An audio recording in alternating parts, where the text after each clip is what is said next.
Hello viewers, welcome back to my YouTube channel primary शिक्षक। मेरा नाम है श्वेता विश्वकर्मा और आज मैं मिशन प्रेरणा फ़ेज़ 2 निपुण भारत मिशन के बारे में कंप्लीट वीडियो लेकर के आई हूँ, जिसमें कि आप जान पाएंगे कि इसमें आदेश क्या दिया गया है और साथ ही इसका क्रियान्वयन किस तरह से करना है। जो चलिए वीडियो को स्टार्ट कर लेते हैं। दीपक कुमार, प्रमुख सचिव उत्तर प्रदेश शासन सेवा में समस्त जिलाधिकारी उत्तर प्रदेश, बेसिक शिक्षा अनुभाग 5, दिनांक 23 दिसंबर 2021 का आदेश है। ये विषय मिशन प्रेरणा फ़ेज़ 2 निपुण भारत के प्रभावी क्रियान्वयन के संबंध में। महोदय महोदया, कृपया उपर्युक्त विषय के संबंध में आपका ध्यान आकृष्ट कराते हुए अवगत कराना है कि शासनादेश संख्या इतने दिनांक 28 फरवरी 2020 एवं शासनादेश संख्या इतने दिनांक 11 जनवरी 2021 द्वारा मिशन प्रेरणा के क्रियान्वयन हेतु निर्देश जारी किए गए थे। इस संदर्भ में अवगत कराना है कि स्कूल शिक्षा और साक्षरता विभाग, शिक्षा मंत्रालय, भारत सरकार के पत्र इतने दिनांक 6/7/2021 द्वारा निपुण भारत गाइडलाइंस के संदर्भ में निर्देश जारी किए गए हैं। शिक्षा मंत्रालय भारत सरकार द्वारा वर्ष 2026-27 तक प्राथमिक कक्षाओं में सार्वभौमिक मूलभूत साक्षरता और संख्या ज्ञान प्राप्त करने तथा कक्षा 3 तक सभी बच्चों में पढ़ने, लिखने और संख्या ज्ञान में ग्रेड स्तर की अपेक्षित योग्यता प्राप्त करने के उद्देश्य से राष्ट्रीय मूलभूत साक्षरता और संख्या ज्ञान मिशन निपुण भारत मिशन प्रारंभ किया गया है। तत्क्रम में भारत सरकार द्वारा निपुण भारत के अंतर्गत निर्धारित लक्ष्यों को प्राप्त करने के लिए पूर्व से संचालित मिशन प्रेरणा के संबंध में जारी शासनादेश संख्या इतने दिनांक 28 फरवरी 2020 एवं शासनादेश संख्या इतने दिनांक 11 जनवरी 2021 को अतिक्रमित करते हुए मिशन प्रेरणा फ़ेज़ 2 निपुण भारत मिशन के क्रियान्वयन हेतु निम्न निर्देश जारी किए जाने के निर्णय सम्यक विचार उपरांत लिया गया है। निपुण भारत मिशन का विजन व उद्देश्य। वर्ष 2026-27 तक प्राथमिक कक्षाओं में सार्वभौमिक मूलभूत साक्षरता और संख्या ज्ञान प्राप्त करना और यह सुनिश्चित करना कि सभी बच्चे कक्षा 3 तक पढ़ने, लिखने और संख्या ज्ञान में ग्रेड स्तर की योग्यता प्राप्त कर लें। 3 से 9 वर्ष की आयु के बच्चों की अधिगम आवश्यकताओं, अधिगम अंतराल और इसके संभावित कारणों की पहचान करना और स्थानीय परिस्थितियों को ध्यान में रखते हुए विभिन्न कार्यनीतियों की पहल करना।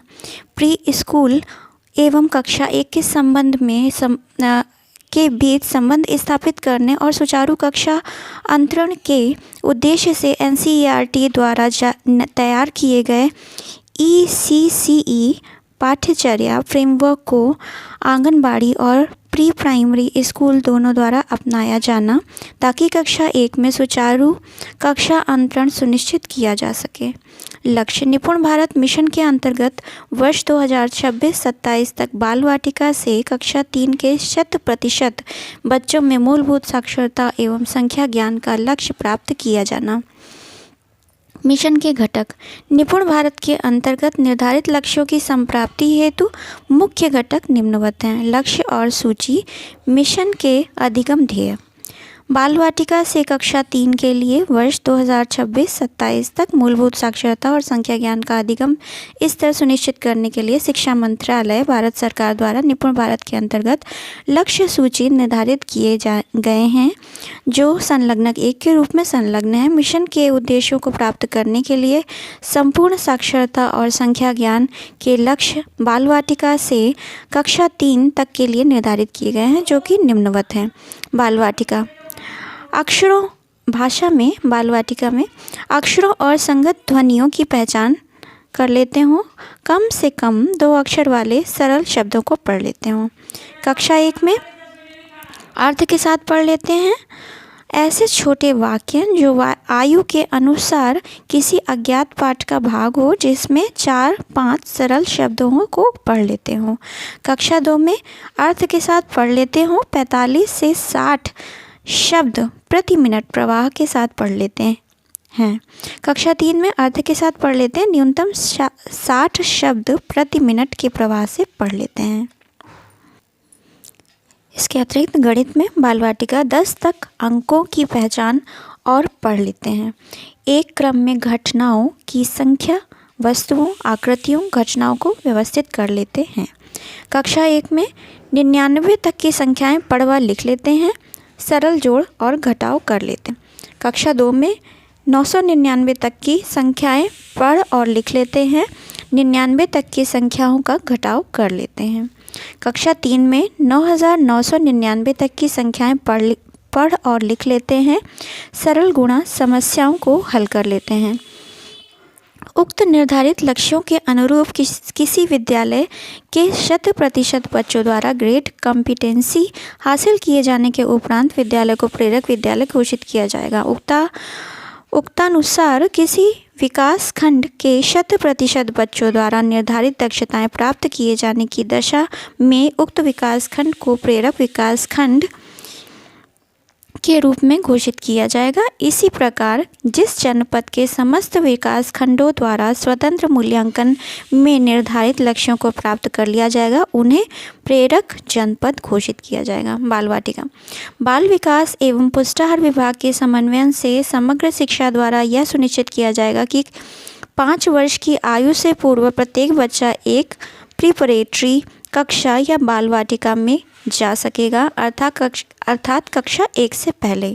इन प्रिपरेटरी कक्षाओं में अधिगम मुख्य रूप से खेल आधारित शिक्षा पर फोकस किया जाएगा, जिसमें संज्ञानात्मक, भावनात्मक और मनोप्रेरक क्षमताओं के विकास तथा प्रारंभिक साक्षरता एवं संख्या ज्ञान को विकसित करने पर ध्यान केंद्रित किया जाएगा।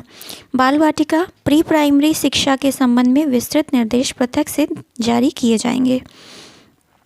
स्कूल तैयारी मॉड्यूल। NCERT द्वारा विकसित कक्षा 1 के विद्यार्थियों के लिए 3 माह के खेल आधारित स्कूल तैयारी मॉड्यूल विद्या प्रवेश एवं राज्य की स्थानीय आवश्यकताओं के दृष्टिगत NCERT द्वारा स्कूल तैयारी मॉड्यूल का विकास किया गया है। यह मॉड्यूल गतिविधि एवं खेल के माध्यम से अधिगम लक्ष्यों को प्राप्त करने के उद्देश्य से तैयार किया गया है। स्कूल तैयारी मॉड्यूल पर प्राथमिक विद्यालय के शिक्षकों को NCERT उत्तर प्रदेश द्वारा प्रशिक्षित किया जाएगा। संवर्धित कक्षा कक्ष। विद्यालयों में कक्षा कक्ष का वातावरण सुधारने एवं आकर्षक बनाने के लिए TLM, वर्कबुक, प्रिंट सामग्री आदि शिक्षकों एवं बच्चों को उपलब्ध कराई जाएगी। शिक्षण अधिगम प्रक्रिया में खेल, खोज और गतिविधि आधारित शिक्षण को सम्मिलित करके एक समावेशी कक्षा का वातावरण सृजित किया जाएगा।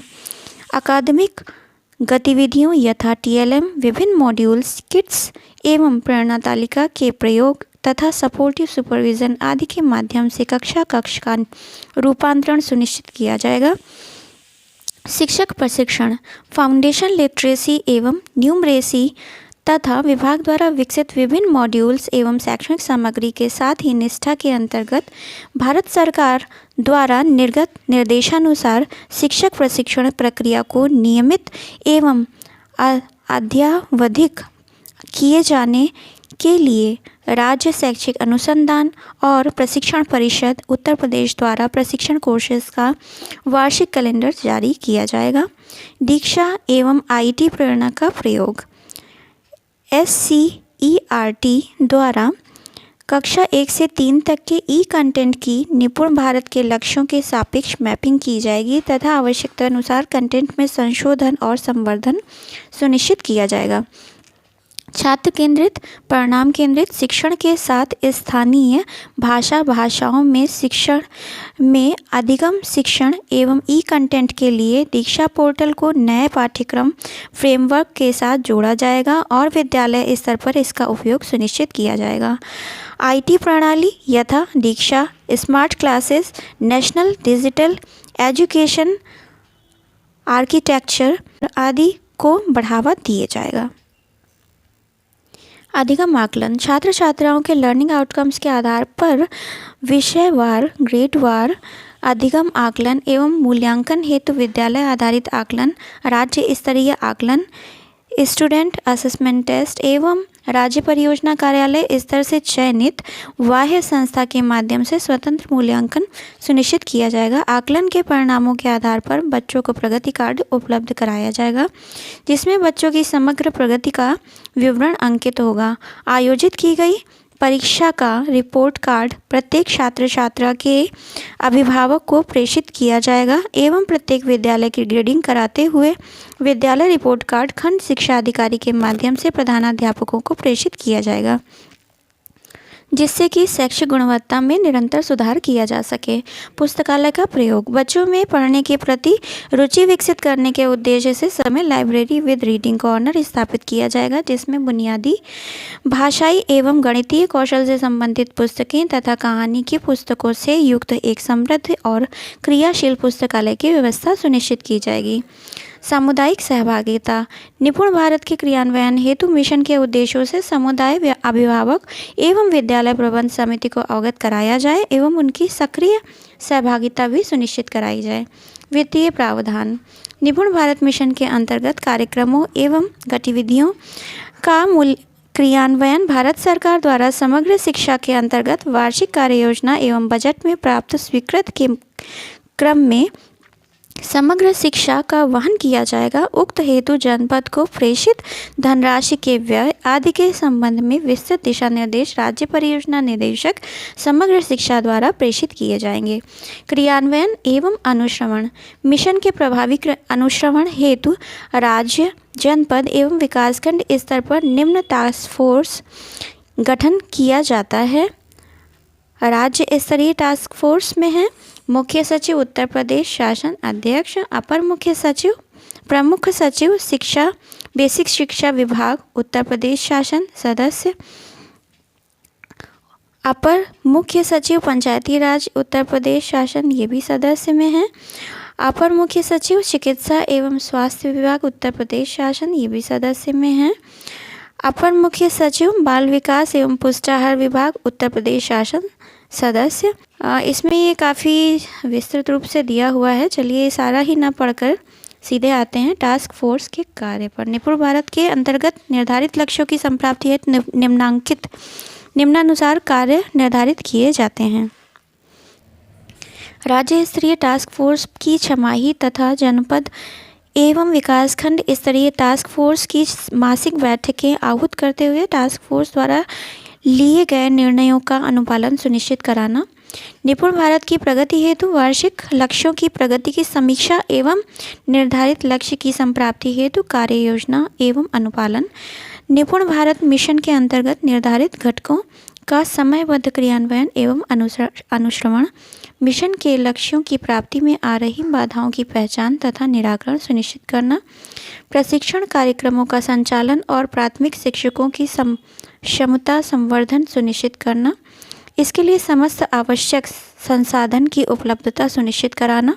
मिशन के महत्व से सभी हितधारकों को जागरूक करने के लिए प्रचार प्रसार तथा प्रेरित एवं प्रोत्साहित किया जाना। निपुण भारत के संदर्भ में विस्तृत गाइडलाइन शिक्षा मंत्रालय भारत सरकार की वेबसाइट पर उपलब्ध है। इस संबंध में मुझे यह कहने का निर्देश हुआ है कि प्रस्तर 2 के लिए लिए गए निर्णय अनुसार मिशन के प्रभावी क्रियान्वयन एवं लक्ष्य प्राप्ति हेतु जनपद एवं विकासखंड स्तरीय टास्क फोर्स का गठन 1 माह के अंदर कराते हुए उपयुक्तानुसार अपने स्तर से अपेक्षित कार्यवाही कराने का कष्ट करें। राज्य परियोजना निदेशक समग्र शिक्षा उत्तर प्रदेश को पदे निपुण भारत मिशन का मिशन डायरेक्टर नामित किया जाता है। भवदीय दीपक कुमार मुख्य प्रमुख सचिव। आज्ञा से विशेष सचिव RV सिंह। ये नेक्स्ट में लक्ष्य सूची दी हुई है। बाल वाटिका या आयु 5 से 6। चलिए इसे भी समझ लेते हैं। मौखिक भाषा, इसके अंतर्गत दोस्तों और शिक्षकों से बात करना, समझ के साथ तुकांत, कविताएं गाना, ये 2 चीज़ दी हुई हैं। इसके बाद पढ़ना, इसमें 4 इसके बिंदु हैं।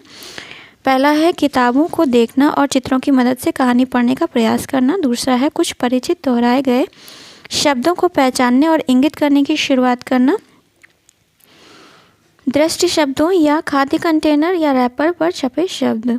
तीसरा है अक्षरों और संगत ध्वनियों की पहचान करना। और चौथा है कम से कम 2 अक्षर वाले सरल शब्दों को पढ़ना।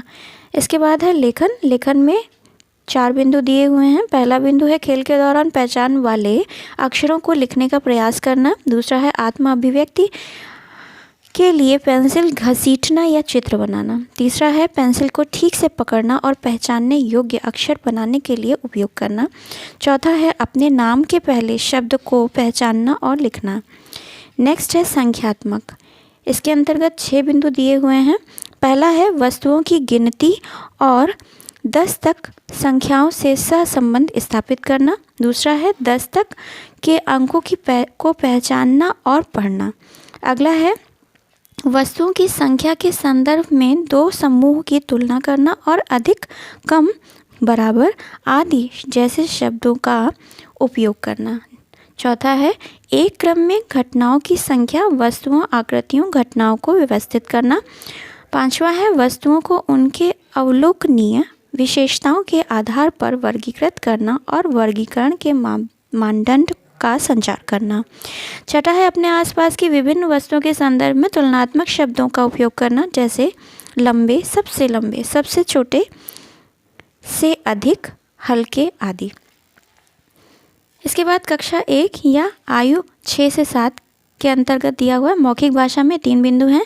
पहला है अपनी आवश्यकताओं, परिवेश के बारे में दोस्तों या कक्षा शिक्षक के साथ बातचीत करना। दूसरा है कक्षा में उपलब्ध प्रिंट सामग्री या इसके विषय वस्तु पर बात करना। तीसरा है कविताओं, गीतों को एक्शन के साथ सुनाना।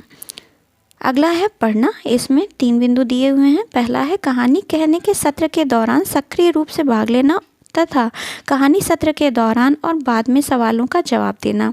कठपुतलियों और अन्य सामग्रियों के साथ परिचित कहानी का अभिनय करना। दूसरा है वर्तनी के साथ शब्द लिखने के लिए ध्वनि प्रतीक का उपयोग करना। तीसरा है आयु उपर्युक्त अज्ञात पाठ में कम से कम 4 से 5 शब्द, सरल शब्द सहित छोटे छोटे वाक्य पढ़ना। अगला है लेखन। इसमें भी 3 बिंदु दिए हुए हैं। पहला है परिचित संदर्भों, कविता, कहानी, पर्यावरण संबंधी, प्रिंट आदि में प्रयोग होने वाले शब्दों में मात्राओं के साथ परिचित होना। दूसरा है लेखन, ड्राइंग या चीज़ों को अर्थ देना और कार्यपत्र, बधाई संदेश, चित्रों आदि पर अपना नाम लिखना और ऐसे चित्र बनाना जो पहचानने योग्य हों या अन्य लोगों से मेल खाते हों। क्षमा कीजिएगा, इसमें 2 ही बिंदु दिए हुए हैं। नेक्स्ट है संख्यात्मक, जिसमें कि 6 बिंदु दिए गए हैं। पहला है 20 तक की संख्याओं की गिनती करना। दूसरा है 99 तक की संख्या पढ़ना और लिखना। तीसरा है दैनिक जीवन स्थितियों में 9 तक की संख्याओं के जोड़ और घटाव का उपयोग करना। चौथा है अपने चारों ओर 3D आकृतियों, ठोस आकृतियों के भौतिक गुणों का अवलोकन और वर्णन करना, जैसे गोल, समतल सतह, कोनों और किनारों की संख्या आदि। पांचवा है गैर मानक, गैर समान इकाइयों जैसे हाथ की लंबाई, पैर की लंबाई, उंगलियों का आदि का उपयोग करके लंबाई का अनुमान लगाना और पुष्टि करना। और गैर मानक इकाइयों जैसे कप, चम्मच, मग आदि का उपयोग करने की क्षमता रखना। छठा है आकार और संख्याओं का उपयोग करके छोटी कविताओं और कहानियों का निर्माण और पाठ करना। अगला है कक्षा 2 या आयु 7 से 8। मौखिक भाषा के अंतर्गत 4 बिंदु हैं। पहला है कक्षा में उपलब्ध प्रिंट सामग्री के। दूसरा है प्रश्न पूछने पर बातचीत में संलग्न होना और दूसरों को सुनना। तीसरा है गीत कविताएं सुनाना। चौथा है कहानियों, कविताओं, प्रिंट आदि में होने वाले परिचित शब्दों को दोहराना। इसके बाद है पढ़ना। इसमें 3 बिंदु दिए हैं। पहला है बच्चों के साहित्य पाठ्य पुस्तकों से कहानी को पढ़ना, वर्णन करना, फिर से बताना। दूसरा है किसी दिए गए शब्द के अक्षर से नए शब्द बनाना। तीसरा है आयु उपर्युक्त अज्ञात पाठ से उचित गति और स्पष्टता के साथ सब शब्दों के 8 से 10 वाक्यों को पढ़ना। लगभग 45 से 60 शब्द प्रति मिनट सही ढंग से। इसके बाद नेक्स्ट है लेखन, इसमें 2 बिंदु दिए हुए हैं। स्वयं को व्यक्त करने के लिए छोटे सरल वाक्यों को सही ढंग से लिखना। दूसरा है संज्ञा शब्द, क्रिया शब्द और विराम चिन्हों को पहचानना। संख्यात्मक, इसमें 7 बिंदु दिए गए हैं, जिसमें पहला है 999 तक की संख्या पढ़ना और लिखना। दूसरा है 99 तक की संख्याओं को जोड़ना और घटाना। दैनिक जीवन परिस्थितियों में 99 तक की संख्याओं तक की वस्तुओं का योग। तीसरा है गुणा और जोड़ के समान वितरण बंटवारे के रूप में गुणा करना और 2, 3 और 4 के गुणन तथ्यों तालिकाओं का निर्माण करना। चौथा है गैर मानक इकाइयों जैसे रॉड, पेंसिल, धागा, कप, चम्मच, मग आदि का उपयोग करके लंबाई, दूरी, क्षमता आदि का अनुमान लगाना और मापना और सरल संतुलन का उपयोग करके वजन की तुलना करना। पांचवा है आयत, त्रिभुज, वृत्त, अंडाकार आदि जैसी 2D आकृतियों की पहचान करना और उनका वर्णन करना।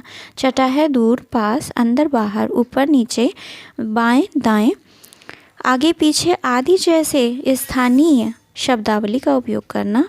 और सातवां है संख्याओं और आकृतियों का उपयोग करके सरल पहेलियों को बनाना और हल करना।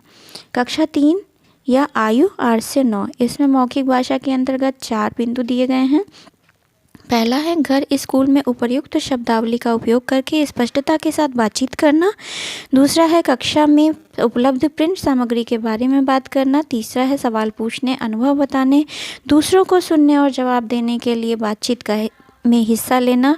और चौथा है कविताओं को व्यक्तिगत रूप से और समूह में आवाज़ के साथ आवाज़ का उतार चढ़ाव और आवाज़ बदलकर सुनाना।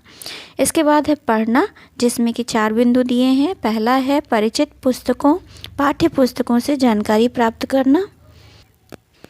दूसरा है भाषा के आधार पर और एक आयु उपर्युक्त अज्ञात पाठ से सही उच्चारण के साथ लगभग 60 शब्द प्रति मिनट की इष्टतम गति के साथ पढ़ना।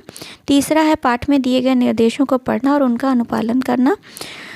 चौथा है आयु उपर्युक्त अज्ञात कहानी 8 से 10 वाक्यों के अनुच्छेद को पढ़ के 4 में से कम 3 प्रश्नों के उत्तर को दे सकें।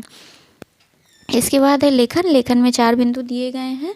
पहला है विभिन्न उद्देश्यों के लिए लघु संदेश लिखना। दूसरा है लिखने के लिए क्रिया शब्दों, नामकरण और विराम चिन्हों का उपयोग करना। तीसरा है व्याकरण की दृष्टि से सही वाक्य लिखना। चौथा है व्याकरण की दृष्टि से सही वाक्यों का प्रयोग करके स्वयं छोटे अनुच्छेदों और छोटी कहानियाँ लिखना। नेक्स्ट है संख्यात्मक के अंतर्गत 8 बिंदु दिए गए हैं, जिसमें पहला है 9999 तक की संख्या को पढ़ना और लिखना।